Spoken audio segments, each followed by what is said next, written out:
So, around a few days ago, a colleague of mine sent me two things. One of them was a Fox News article, and the other was a tweet. And both of these things concerned progressive champion Tulsi Gabbard. So, this first article, this first thing, isn't really being covered as much by the media. That's probably due to the fact that they care more about the other issue that I'm going to be talking about a bit later in this video. So, the first thing is this: Tulsi Gabbard getting slammed from left over bill protecting abortion survivors.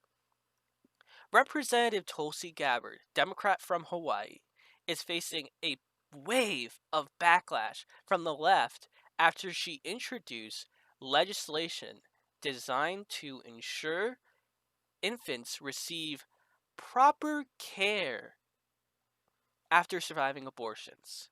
Or, excuse me, proper medical care. Same difference.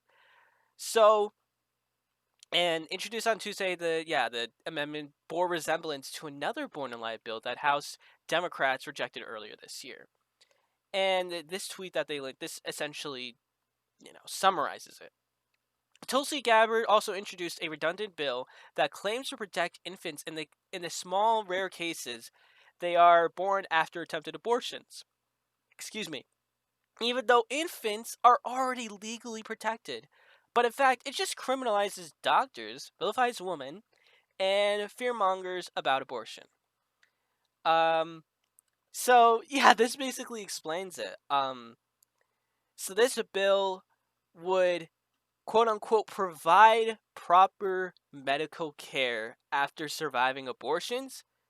But as pointed out in this article, it is generally argued that legislation is redundant as the Born Alive Infant Protection Act of 2002 already guarantees care for babies who survive abortions. Isn't that sweet? Oh, and get this as well. And this is the main reason why I'm covering this. This is going to be relevant to the overall claim I'm making in this video. So, it references it, I think. Yeah, here we go. The brief amendment resembled legislation pushed by Republican Senator Ben Sasse and Republican Representative Ann Wagner from Missouri. So, what she's doing here is essentially reintroducing legislation that was already introduced by Republicans, but obviously was rejected by Democrats. So, I don't know how this does not give a red flag to a lot of, Tulsi followers or whatever. Because this is insane.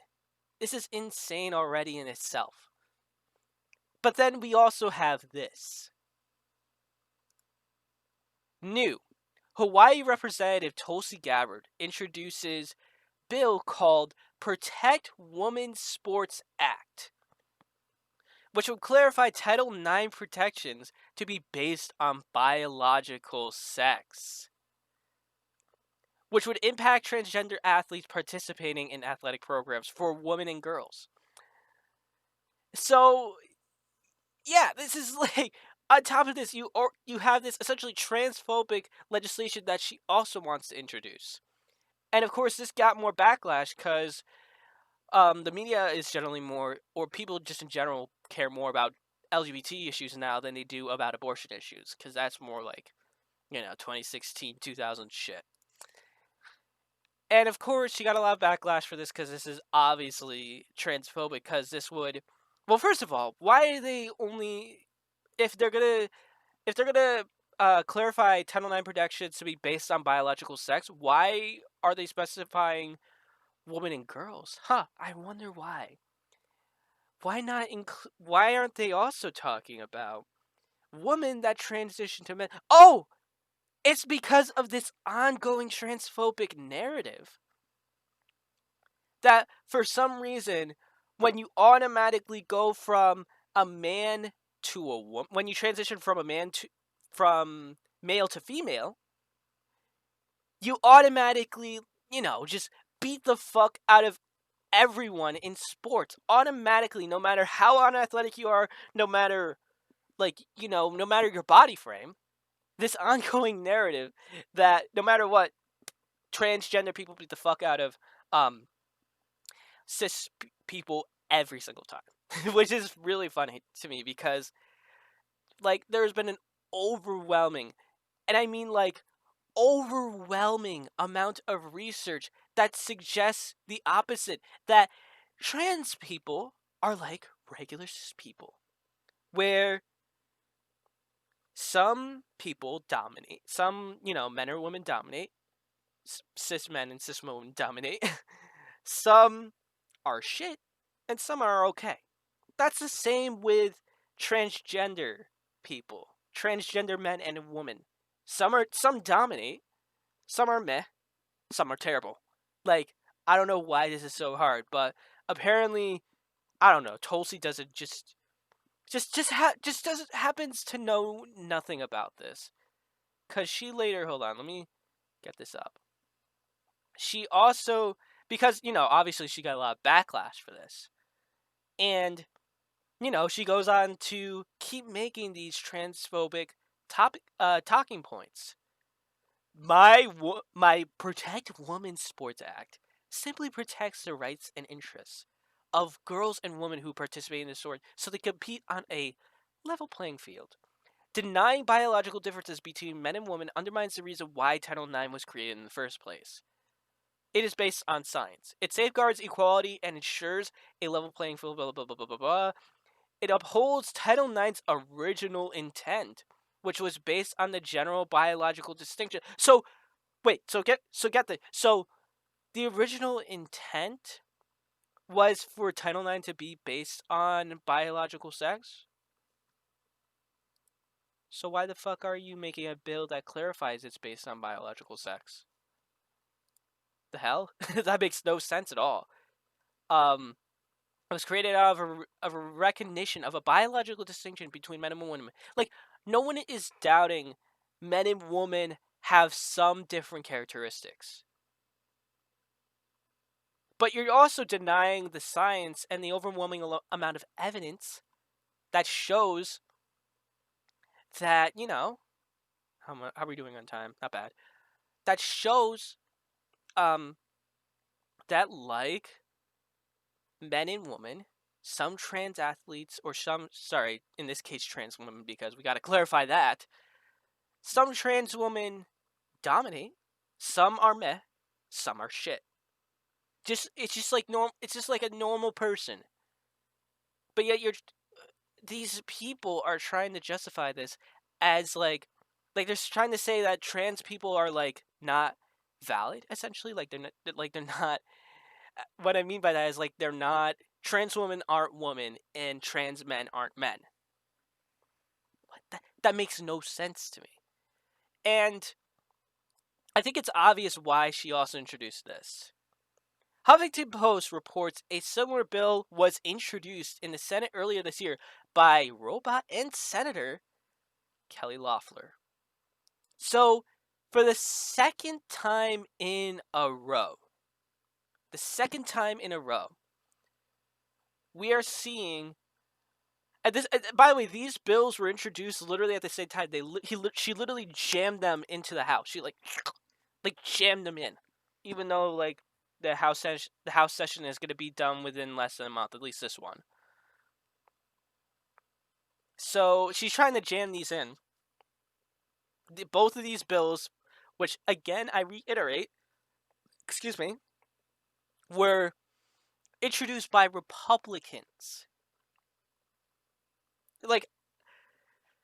There's just so much more evidence of my claim that Tulsi Gabbard is more and more becoming a Republican, and she's just grifting when she makes Medicare for all shit. And this article also goes deeper into her abortion past because it relates to this. And she said, when was this? This was, I guess, earlier this year. I don't know. I agree with Hillary Clinton on one thing. In the 1990s, when Bill Clinton was president, she said abortion should be safe, legal, and rare. And if you don't know anything about this rhetoric, This was like during the time of the triangulation, the third way Democrat. The one that says, you know what, we're going to be so centrist. It's going to be so different from this liberal Democratic Party. And this was one way of doing that by just, yeah, triangulation. It, like, by doing this sort of like mishmash of like, it seems like this seems like very much of a pro-life argument, that or it's just a grift, like to try to like find I guess a middle ground between the pro-life and pro-choice. I don't know, it's really confusing. But this just all of this just reinforces my. Oh yeah, and look at this. This is her latest tweet. So Franklin Graham, this guy named Franklin Graham, basically he's saying, like, he's repeating this Republican talking point. Democratic Congresswoman Tulsi Gabbard is getting attacked by the left for being bold enough to do the right thing. She would blah, blah, blah, blah, blah. And she said, "Thank you, Franklin Graham. My best wishes to you and your loved ones during this holiday season. Merry Christmas." So, so the big thing with Tulsi is that she was very, very anti like dark money, very anti corporate interest, and she was also very anti war. But those were the two main themes of her campaign. And take a gander at who Franklin Graham. Actually, let's search who he is on like right now. Franklin, or aka William Graham, is an American evangelist and missionary. He is currently the CEO of Billy Graham Evangelic. So this is basically an evangelical. Let's look more into him. I wonder if it mentions his net worth in here. Hold on. I saw it somewhere. Yep. Franklin Graham is an American Christian evangelist and missionary who has a net worth of $10 million. $10 million. And she is sympathizing with a person like him. So if the grift, like, if this doesn't prove enough to you, let's look at one more thing. So this is one of her deleted tweets, but this went viral at the time. So, basically, she basically was promoting this propaganda that Project Veritas was putting out. It was essentially, they were showcasing this video. This is the whole ballot harvesting scandal. And, well, scandal. And it was basically, the video was this guy, I don't know what I forgot what, this guy had a bunch of ballots, and he was saying, gotta make that money. And the accusation was that this guy was working for Ilhan Omar. And look at this. See, she basically legitimized this. And the reason why this is an issue is due to this. Hold on, let me find it. On Monday, the Minneapolis-based Fox affiliate KMSP published an exclusive interview with a Minneapolis man named Liban Osman. A main subject of it, he was the guy who had the ballots in the video and was like, gotta make that money. Who recounted how a man working with Project Veritas had offered him $10,000 to claim that he was harvesting ballots for Ilhan Omar. So this is just so sweet. This guy it has been exposed that this guy was bribed essentially by Project Veritas, even though the accusation was that Ilhan Omar essentially bribed him. Like, this is so sweet. And it also turns out that, like, these ballots that he was supposedly collecting wasn't even from Ilhan Omar. So even then, like, you can't even level that accusation against them. And because of that, at the time, AOC, like, since one of her friends, Ilhan Omar, was being targeted in this, as soon as this was released, This is what she had to say. At Tulsi Gabbard, you along with everyone else who amplified this fraudulent story owe Rep. Omar an apology. And I don't know if I can find this now, but there's a replies. Yeah, here we go. Thank you, Alex. The lack of integrity from these folks is astonishing.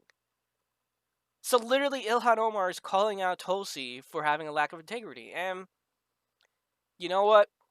Looking at all this now, and this is why the title of this video is what it is. I really should have realized what Tulsi was way, way back. Like, this is insane. This is insanity. That I once thought that this person was a progressive champion. That's so, like, she was my second choice for a while if Bernie ever dropped out. But of course, she's grifting. And actually, I was just kidding. One more thing. Like, I didn't pull this up, but let me see if I can find it now. Here we go. Let me see if I can find it.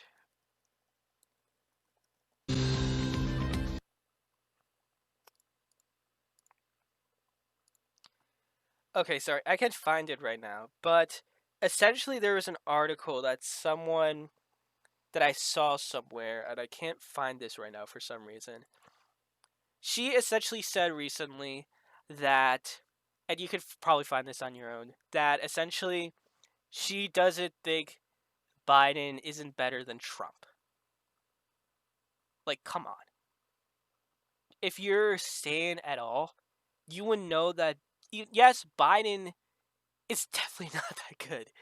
He is, in fact, he was one of my last choices during the Democratic primary. But come on. You can't be a Democrat and seriously say that Biden is not better than Trump. I'm sorry, you just can't. And there are rumors now, I don't know. I know a lot of Democrats want her out of the party, me included. I don't think she should consider herself a Democrat now. And if she wants to, and for some reason, if she's watching this video, do it. Please. For the sake of you, for the sake of the Democrats, the progressives, the Republicans, do it. Just come out as a Republican after you finish your term. It's better for us, and it's better for you. Because this insane grifting, it's just insane. It's just insane. And this only hurts everyone. So please just end this.